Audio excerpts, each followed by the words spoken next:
Welcome back to another episode of Harmonious at Lunch, the show that fuels your business success. I'm Brandon Gano, your host and guide through the world of harmonious business growth. Today, we're unlocking powerful strategies with industry experts to help your business thrive. If you're a business owner, entrepreneur, or executive, you are in the right place. Join me and our incredible guests today on the journey to clarity, growth, and success. It is time to revolutionize your approach to business. Let's dive in with another episode of Harmonious at Lunch.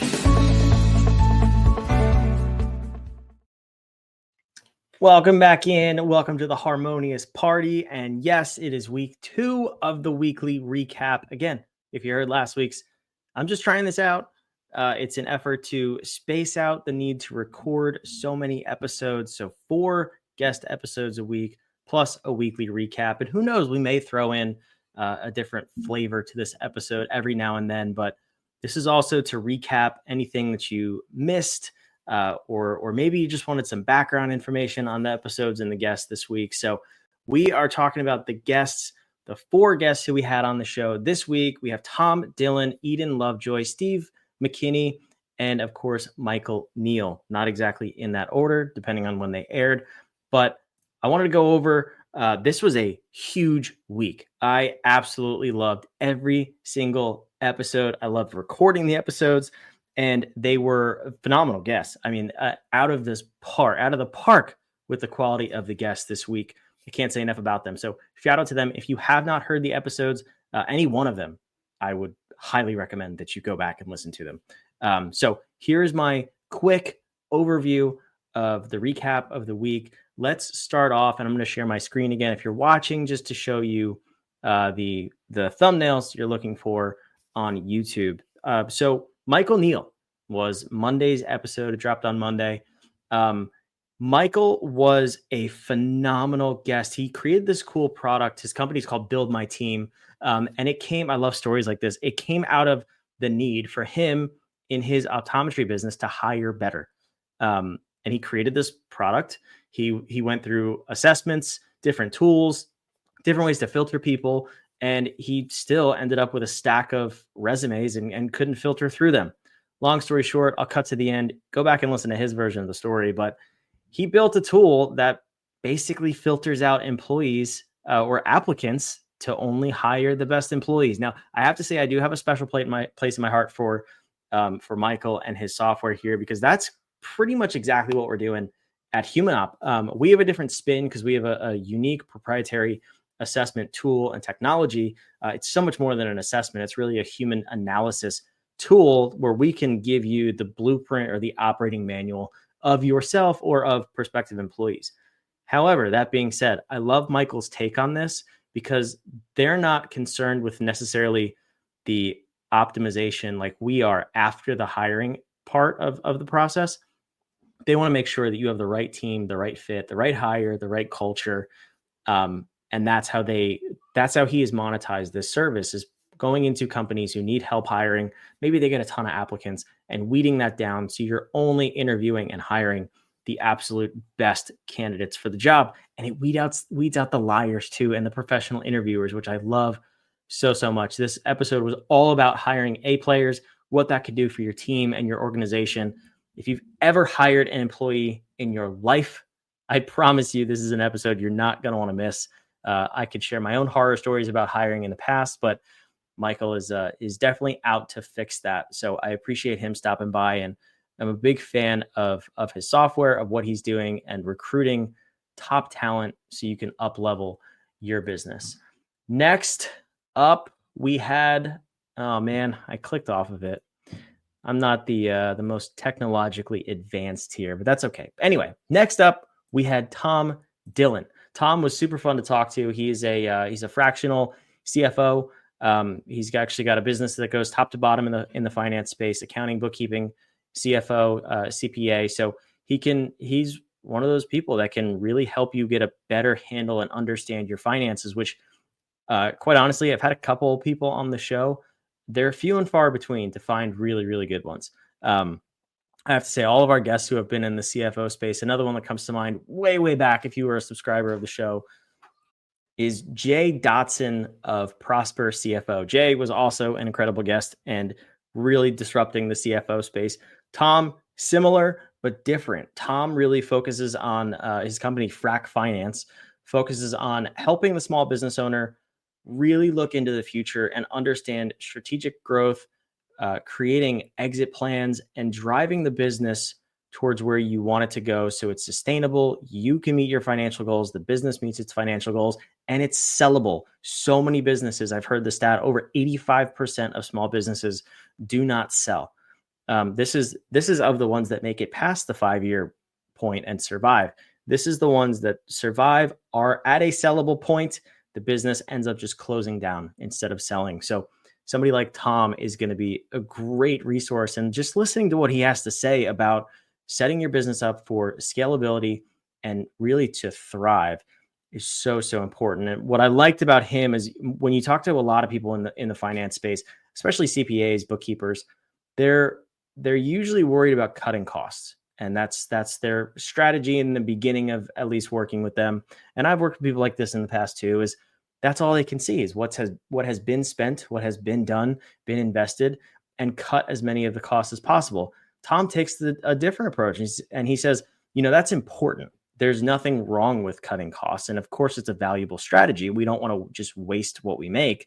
But he's so much more concerned about making money, generating revenue, than he is about just slashing costs. You can always make more than you can save. He lives by this principle, and he's got the clients and the track record to prove it. So thanks to Tom for stopping by.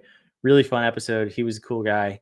He's up in the Chicago area. So really, really awesome. If you're in the market for a CFO or you want to get a better handle on your finances, I highly suggest listening to that episode first and seeing what you get from it.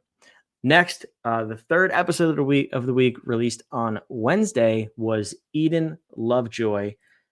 Eden was an example of potentially love at first sight. So her her business model and the way she approaches running and growing small businesses was so similar to ours, the Harmonious business architecture, that I loved everything she said. As a matter of fact, if you heard the episode, I said at multiple points, I don't even know why I'm talking here. I think it's just to fill space because Eden and I agree with everything you say. And this is fantastic. But all jokes aside, I loved her. I loved her take. I love her methodology.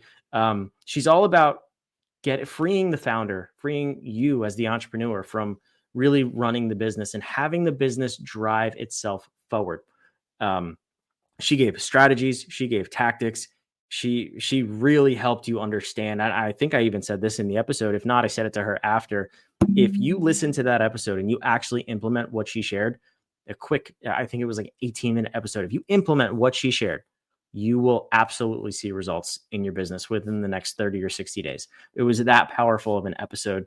And I really loved recording it, meeting Eden. I thought she was phenomenal. And she gave a link to download an ebook, which again, if you go through that step by step, it's going to change completely the way you run and look at your business. So highly, highly suggest listening to that episode with Eden Lovejoy about beyond management and beyond managing a business, but growing a business and scaling it without you at the helm. Last, but certainly not least, an amazing episode with Steve McKinney. Steve was a former pastor. We got to talk about our love for the Lord before we recorded and after, which is amazing. Of course, always love that. But Steve wrote a book, and he's been a personal trainer too. His book, as a matter of fact, is in my Amazon shopping cart. I can't wait to get it and to start implementing the strategy. His whole thing was about a 15-minute workout twice a week that gets you better results than if you were to work out every single day. I know from my past that I used to go to the gym every single day of the week. 6 or 7 days was my average. I rarely miss a day at the gym, and it wasn't for me, honestly. I mean, I was there for an hour and a half with the total trip there and back, and I really didn't see the results. Now, I also have a really good diet, which Steve touched on in this episode, and he kind of shared with me that you're not really doing the work that you think you are at the gym because there's so much downtime in a traditional workout. And when you stop and think about that, I mean, it makes complete sense. So he said he's found a way to, and he's done this with his clients, he's proven it and gotten amazing results that he talks about in the episode, to get it down to really strain the muscles for 15 minutes. And you do 2 of these workouts a week because they're so strained, they need more rest and recovery time. So it's these intense but manageable 15-minute workouts, and you get better results and better long-term results. And it's way more sustainable than going to the gym every day and doing the normal iron pumping workout, if you will. So Steve kind of blew my mind with that. I'm not going to lie. I've never heard of a format like this to working out. I'm all about it because like I said before, I don't have the time to invest in going to the gym every single day anymore. It's a waste of my time. I wasn't happy with the results, and there's a lot of factors that could play into that, but I'm excited to try this. I also layer that in. He recommended a 30-minute walk every day and altering your diet slightly. So I'm very excited to try this in my own life, to implement it, and have Steve back on in the near future to talk about the results that I get, more results that his clients get. He said some crazy things that I want to dive into in the future about eliminating heart disease and restoring people's cardiovascular system back to pre-heart attack levels. These are people who have had heart attack, stroke, and other issues. He's actually been able to completely reverse the damage done based on his workout. So very interesting, I'll say, but I'm excited to dive in. So that was Steve McKinney. Thanks to Steve for stopping by as well. And for those of you listening to this who have not heard those 4 episodes, I know it sounds like I'm tooting my own horn because it's my podcast. And of course I want you to listen, but no, listen, I'll be real with you on the Friday updates. That I can guarantee. If there's not a real awesome episode, well, I'll just shoot it straight. I'm not going to sit here and lie to you. But these 4 guests were absolute rock stars. Every single episode, action-packed with tactics and strategy, actionable things you can go and use in your life and in your business. And I cannot recommend more that you go download and listen to those 4 episodes when you have a chance. Come back next week. We got 4 incredible new guests lined up, and then I'll see you back here again on Friday with the weekly update. Thanks for listening, and I hope you subscribe to Harmonious at Lunch so you won't even need these updates. You'll just catch them in real time. But let me know what else you want down in the comments. Shoot me a message wherever you're listening to this. I want to put out the content that you want to listen to, and I want to interview the guests that are going to help you solve your problems and challenges in your life and business. We'll see you next time and next week. Thanks for listening to another episode of the Harmonious at Lunch podcast. Make sure you subscribe on whatever platform you're on, and we want to invite you to join us in the Small Business Success Facebook group, our private group where guests and listeners come together to grow your business. We want impact-driven entrepreneurs who are ready to go to the next level in this group so we can all share ideas, collaborate, and grow our businesses together. Go to whatif.com/group, and we want to invite you to join today. See you on the next episode of Harmonious at Lunch.